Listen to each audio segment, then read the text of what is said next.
touch me, touch me, touch me. I like the way she fuck me, fuck me, fuck me, fuck me. Hit it, hit it, hit it, drop. Hit it, hit it, hit it, drop. What's good with YouTube? This your boy CJ. And this your girl RINA. Make sure y'all subscribe to CJ and RINA. Alright, today we got a reaction video on geography now. Italy.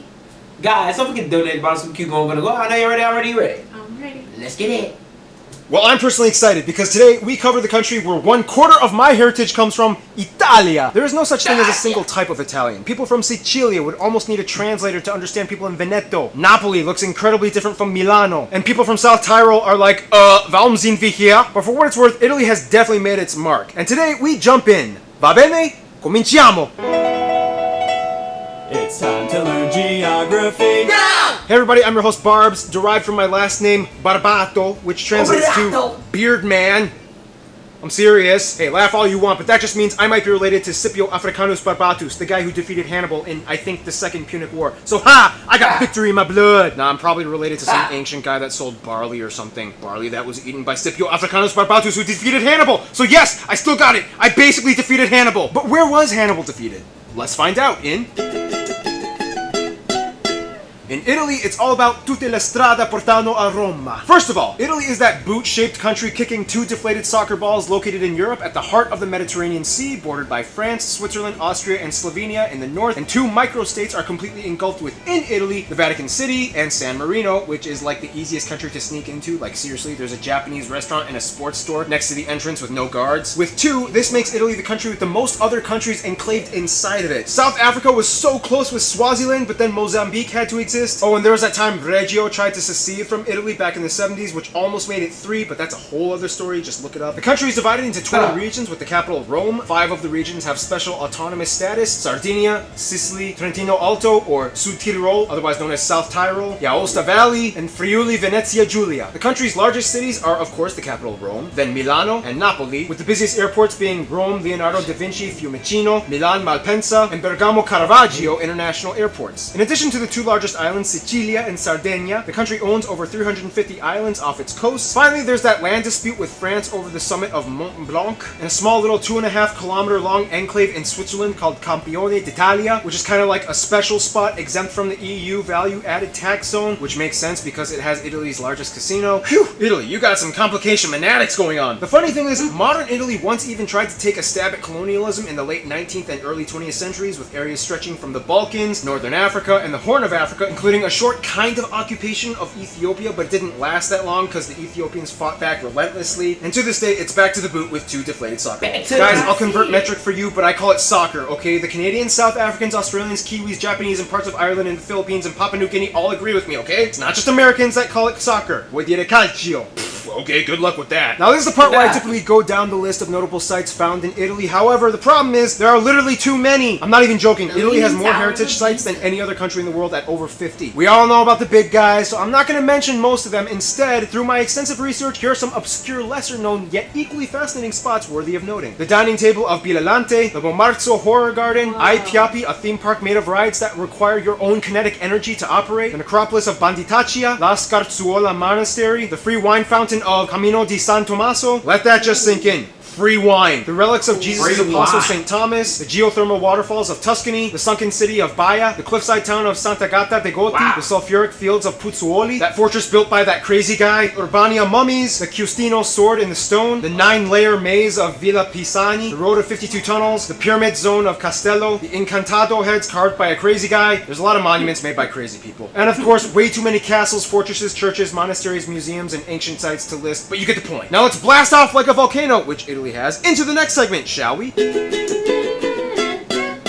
Now, we all know that Italy is insanely beautiful in so many areas. Everybody wants to see it. I mean, even Mr. and Mrs. Information went there on their honeymoon. You're welcome. First of all, Italy's beauty comes at a cost. The country lies just above the convergence of the Eurasian and African plates in the Mediterranean, but also on the Apennine or Apennini thrust fault line that smashes into Western Europe, and that's how the Alps were formed. Basically, the Alps make like a barrier in the north, with the Apennine mountains running along the entire length of the country as like a scoopy spine until it technically ends in the island of Sicilia. Because Italy's mountains are volcanic volcanic fault formed, it has created some amazing natural formations like the Dolomiti Rocks, the steep sides of Lake Garda, the largest lake in Italy, the Umbria Valleys, the undulating hills of Tuscany. This also means that Italy is kind of split in half east and west, with a major lush basin locked in the north that receives an abundance of fresh snow-capped water melt, creating rivers like the longest one, the Po River, located in the aptly named Po Valley. This valley extends about 650 kilometers, 400 miles, all the way from the French border to the Adriatic Sea, which ends at a little city you may have heard of called Venezia, or Venice. This also means that Italy is a volcanic country. To this day, there are about 30 volcanoes, 3 known active ones, Etna, Stromboli, and the famous Vesuvius, making it the most densely populated and potentially deadly volcanic region in the world. It's like, yeah, I know I could die, but oh man, the pizza here is totally worth it. Speaking of which, about a quarter of the land is arable, allowing them to grow lots of food. I'm sure you are fully aware of the typical Italian dishes, however, each region kind of specializes in a certain cuisine. In the north, you have foods like polenta, gnocchi, white truffles, Liguria has great pesto, and in South Tyrol, you have Germanic-inspired dishes like noodle dumplings and strudel. In the center, you have things like lasagna, boar, artichokes, lamb, steak, gelato, pasta, which comes in over 600 variations. Indisputably, the best wine is in Toscana. The south is the pizza kingdom, and Napoli is like the capital. Sardinia is known for those cool cheese fritter dumpling things. Italy enjoys a mild Mediterranean climate, only snowing in the north and high altitude areas. Now, despite deforestation and pollution being an issue, and Venice flooding almost every year now, Italy is actually the most fauna biodiverse country in Europe, with over 57,000 species recorded. That's about a third of all European fauna. About 4,800 are endemic, like the Sardinian red deer, the Italian cave salamander, the alpine marmot, Marsican brown bear, the crested porcupine, and the national animal, the Italian wolf. Otherwise, as the 8th largest nominal GDP in the world and the 8th largest exporter, Italy's economy is heavily driven off of industry and production, specifically in luxury items. Major world-renowned companies like Fiat, Lamborghini, Ferrari, Maserati, Ducati, Pirelli, Armani, and Versace, Dolce & Gabbana, Gucci, and Prada are key players in keeping Italy afloat. In many ways, there's kind of like a sense of class that's almost expected with being Italian. No matter how intense things may get, you don't just waltz in here with your shoes unpolished. Which brings us to...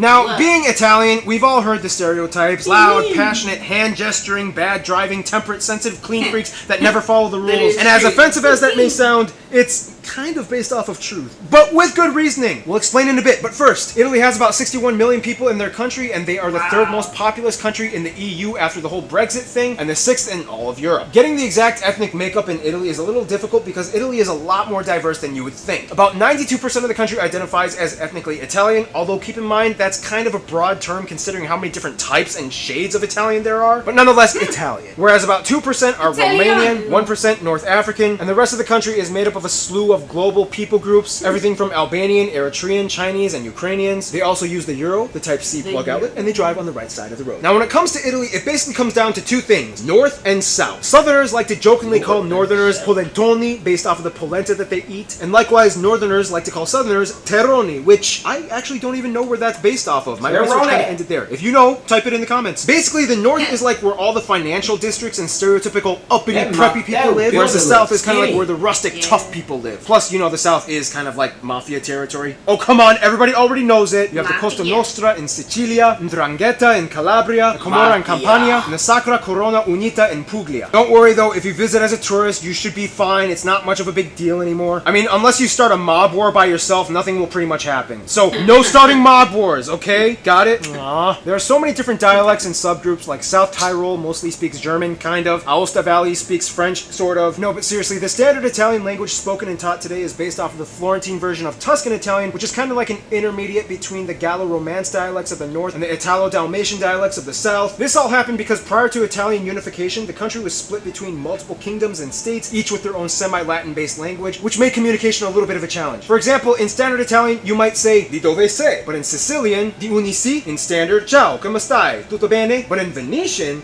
come vale? Tut ben? In standard, forchetta. In Lombard, Peru? This is one of the reasons why Italians attribute the creation of the famous Italian hand gestures. People would travel barely 50 kilometers and find themselves in a hard-to-understand dialect region. So essentially, they had to kind of get their point across fast. There's a saying that Italians have l'arte di arrangiarsi, or the art of arranging, which translates to something like the art of figuring it out on your own. When words fail, hands succeed. There's no specific code, but some generally accepted gestures include things like mi dispiace, sei pazzo, bere vino, bellissimo, delizioso, stai attento, ma cosa dici?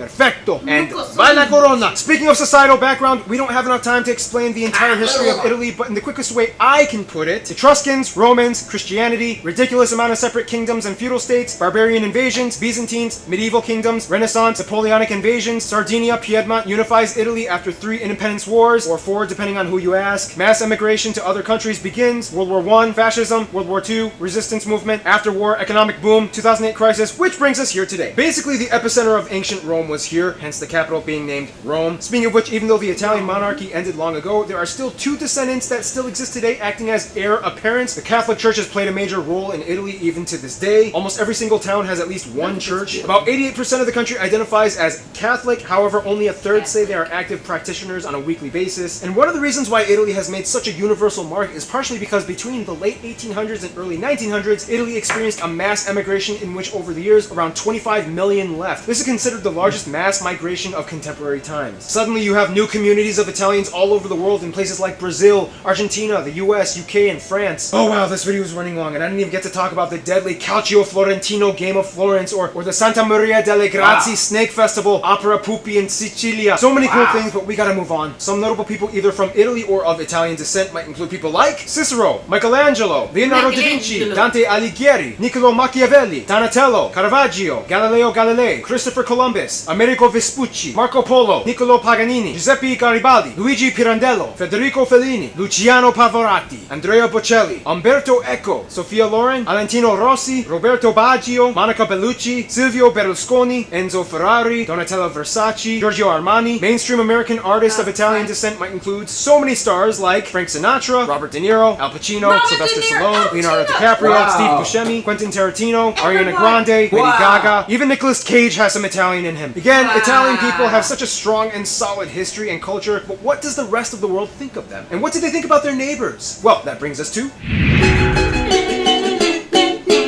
Italy is a really great guy once you get to know him, but that's just the thing. You gotta warm up to them, al dente style. First of all, France is like their best frenemy. They smile at each other, but secretly they're always trying to compete with who has the highest class and elegance. They also hate the fact that France has Leonardo da Vinci's Mona Lisa. Nonetheless, with historical bumps like World War II, they still cooperate well today. Argentina is like their adoptive daughter that they sent to Spanish boarding school, but they still fiercely refuse to make friends with their neighbors. As mentioned in the Argentina video, the majority and largest demographic of people in Argentina have Italian heritage, and they love doing business with Italy. Malta and San Marino are kind of seen as like their little sons that they love helping out, even though San Marino is like way older than the modern unified state of Italy, but that's besides the point. They think it's cute how Malta speaks their own language that kind of incorporates Italian words, and San Marino is like their good luck charm, who more or less has always been peaceful and drama-free since the 4th century. Of course, the Vatican is like a unique player that they pay their respects to, but will not give the opportunity to raise another empire, and hence they keep them confined to the Basilica grounds. In terms of their best friends though, literally every Italian I talked to has said the exact same 2 countries, Greece and Spain. As mentioned in the Greece episode, they live by the una faccia una razza rule, one face, one race. These 3 countries make the trinity of the Mediterranean. You know it's going to be a good time when you put a Spaniard and a Greek and Italian in the same room. Nothing can stop them. They own the seas, they trade, they share stories, they drink together, they marry the crap out of each other. In conclusion, for centuries, Italy has been a beacon of art, literature, fashion, architecture, history, religion, cuisine, traditions, and landmarks to the rest of the world. And personally, I'm proud to be a part of it. But most importantly, I'm proud that my barley-selling bearded ancestors basically killed Hannibal and saved the universe. And I get to take like at least 40% of their credit. So basically, I saved the universe. Totally true, not made up, 100% fact. Stay tuned, the Ivory Coast is coming up next.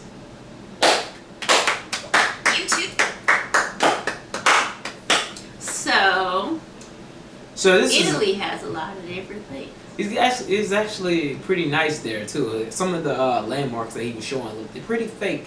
They looked really nice. It looks. I know, but Yeah. that volcano, where that volcano was, it looked so cool. I want to go on top of a volcano one day and just like see the inside of it. Nope, I'm not going there. They said they have the most active volcano that can cost the world. But there's a volcano in the United States. And he said the reason why they stayed there because of the pizza. I would never go somewhere that can end my life for a pizza. The United States. No. Yosemite Park. No. There's a volcano. Don't care. I'm not going. Hawaii! I'm not going. You're no fun. Whoever want to go there, y'all gladly can join her.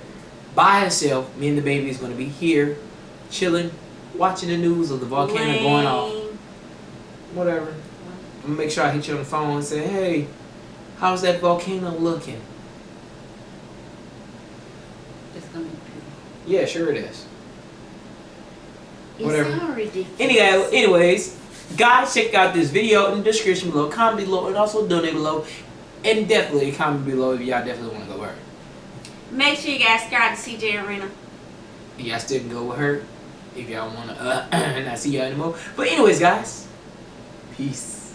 Bye. I like the way she touch me, touch me, touch me, touch me. I like the way she fuck me, fuck me, fuck me, fuck me.